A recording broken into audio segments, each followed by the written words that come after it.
Hello, Zach Murphy here. Thank you so much for taking the time to tune into my channel today.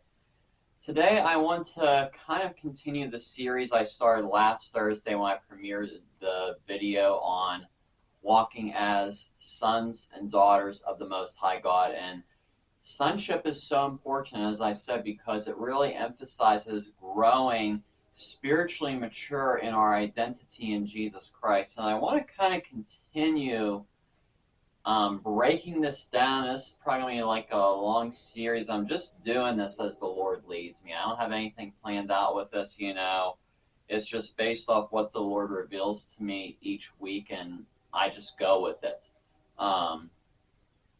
So let me open up in a word of prayer. Heavenly Father, I thank you for this time, Lord Jesus, to share your word, Lord, and share what you have revealed to me in the relationship I have with you, Lord Jesus, to those that are watching. Lord, I pray, Lord, that you are glorified and that you are honored through this, and that there be much good fruit. Lord, I pray for a hunger in everybody that is watching us, Lord, a hunger for you, Lord, a hunger for a relationship with your living word, Lord Jesus, and for you to be glorified in every person that is watching us in their lives, Lord Jesus, and that others would see a difference.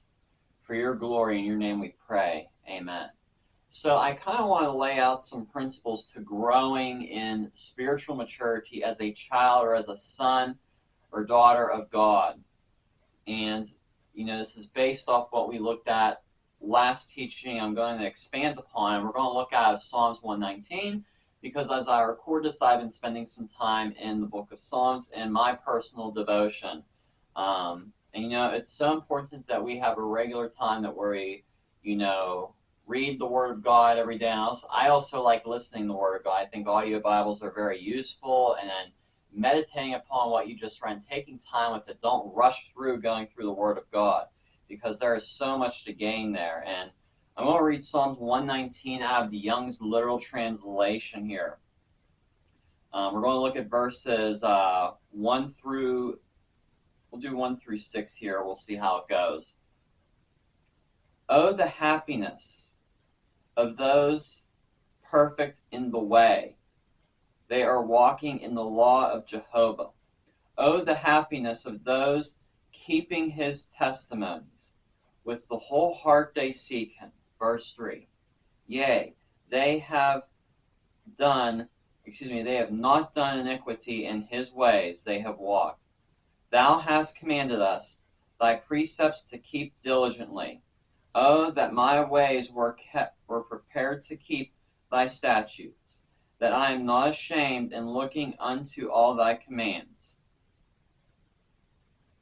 Very important stuff here. So number one, this talks about walking in the way of God. And how do you walk in the way of God? By walking in the Word of God. Walking in the Word of God. You have to have a relationship with the Word of God. And the Word of God just isn't a book of facts that were recorded over Bible time. It is a person, Jesus Christ. It is a person, Jesus Christ, because we know in John chapter 1, verses 1 through 4, it says, in the beginning the Word was with us, the Word was God, and, the worlds were framed through the Word of God. And it also tells us that Jesus Christ was the Word of God manifested in the flesh, the Logos. It's so important that we see that when we are in a relationship with Jesus, we have to be in a relationship with the Word of God. We know Jesus more by getting into the Word of God. And some people might say, well, what about the Old Testament? Jesus wasn't in the Old Testament. We see him coming to the scene in the New Testament. That is so far from the truth, because there are so many foreshadowings of Jesus Christ in the Old Testament. There are so many foreshadowings of Jesus Christ. He is prophesied in the Old Testament many times, especially Isaiah, many other times in the Old Testament. So it's so important that we have a living relationship with the Word of God, with the law of God. And when we talk about the law of God, we must understand that from a new covenant mindset, because in the new covenant, Jesus Christ fulfilled the law. He fulfilled the law for us, because none of us, myself included, cannot keep the law and commands of God in my own strength and ability. I certainly can't. I certainly cannot. However, We can identify with the one who did. We can rest in what he did 2,000 years ago.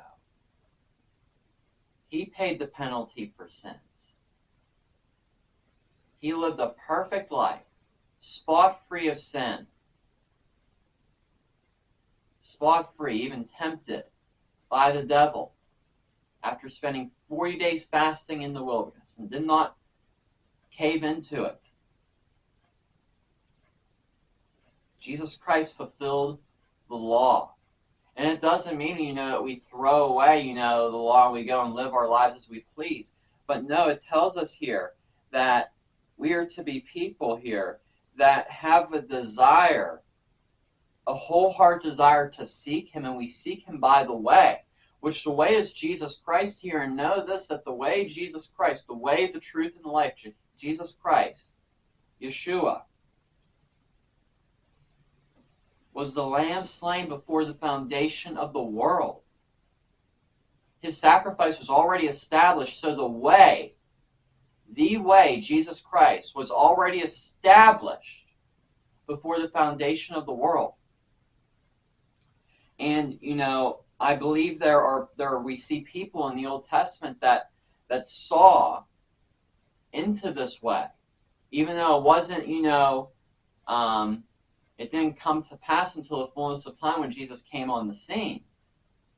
They saw into it, and they walked only in a certain measure of it. Look at Enoch. Enoch walked with God. Enoch walked with God, and he was taken off the earth, basically. He didn't even taste physical death. And, many people even believe that the Apostle John never tasted physical death, that he was another person likened to Enoch. And, that's just a theory.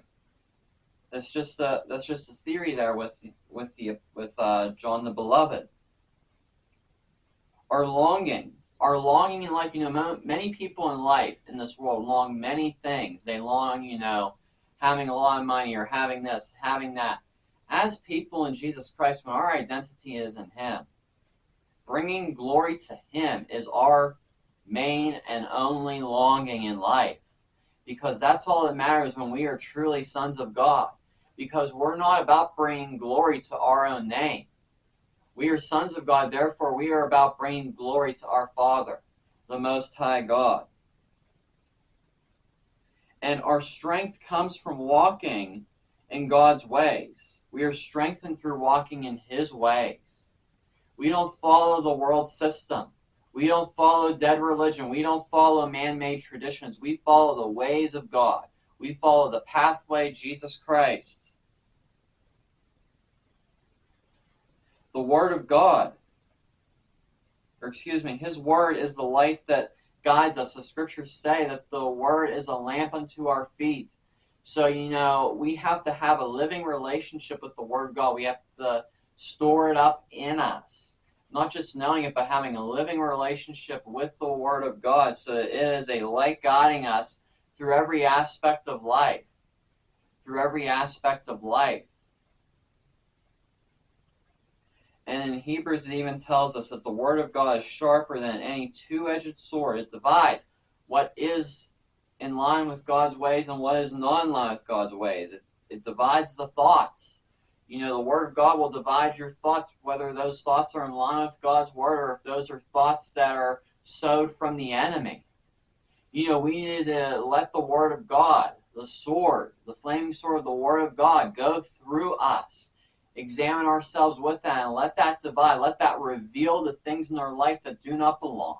Reveal the things in our mind that do not belong, our wrong mindsets, our wrong identities. Everything that is not established upon the Word of God must be removed in our lives. We need to go through the refining process of having a living relationship with the Word of God.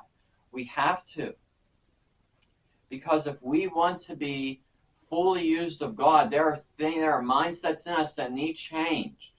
The enemy is going to do what he can to replay your past in your mind or this or that.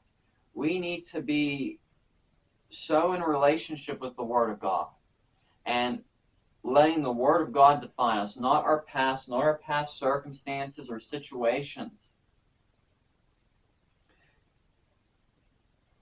And when we walk in God's ways, it's not through our own strength. I want to emphasize this. It's not, yo, you got to put forth all this effort and all, do X, Y, Z to have results. That's not what I'm teaching here. I'm not teaching a formula. It is actually truly resting in what Jesus Christ did. It is actually truly resting in when Jesus Christ said it is finished, that he really meant what he said. We have to act like it is so with what Jesus Christ accomplished 2,000 years ago. Because when we truly rest in what he did, he will sustain us. The Word of God promises us that he who started a good work in us will bring it forth to completion. The moment that you have a revelation of Jesus Christ and come to the saving faith of him, he starts a good work in you. He will bring out the completion. You can take that to the bank. We need to rest in him. We don't want to rest in the ways of the world. We don't want to lean into the ways of the world and, partially rest in Jesus Christ. We need to fully rest in Jesus Christ. We need to fully rest that our Father will take care of our every need, that he will be our supplier and our sustainer. And, truly living a life in sonship is about being spiritually mature and being so established in the Word of God that when something comes your way in life, you are not shaken by it. So many people, they're robbed of their joy when they go through different trials. And, I'm speaking to myself here because, there are times, when, you have a rough day and it gets to you.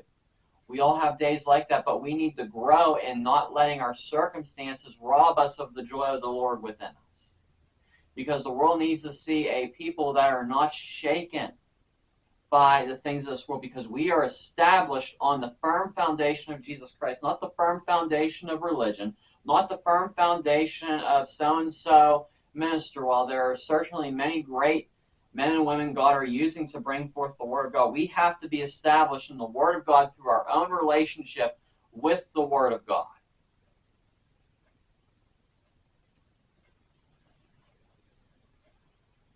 True joy is from having a living relationship with God.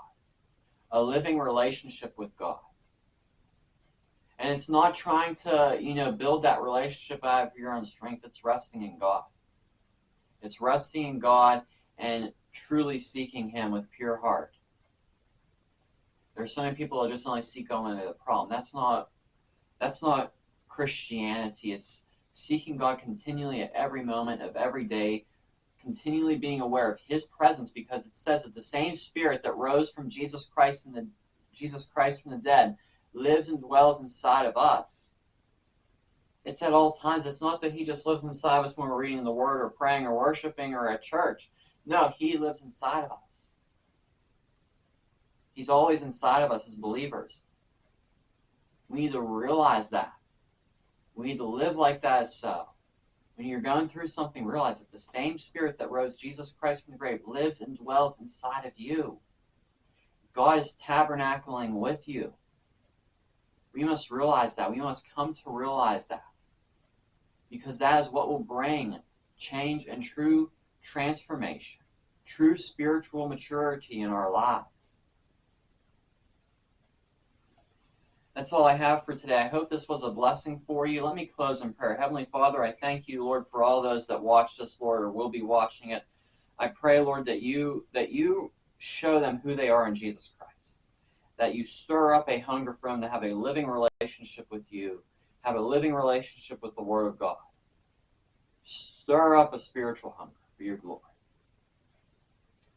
I give you the praise, Lord, the glory and the honor for what you are doing, and the people who are watching us in their lives, Lord Jesus.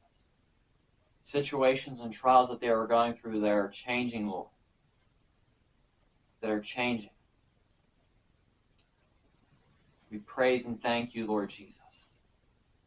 The people who are dealing with sicknesses, Lord Jesus, are being made whole. Organs are being restored. In your name. We give you the praise, Lord. We give you the glory and we give you the honor. In your name we pray this. Amen. Once again, thank you for watching. Be sure to hit the subscribe button down below. Give this video a thumbs up and also share it on your social media or with your friends. God bless you and have a great week.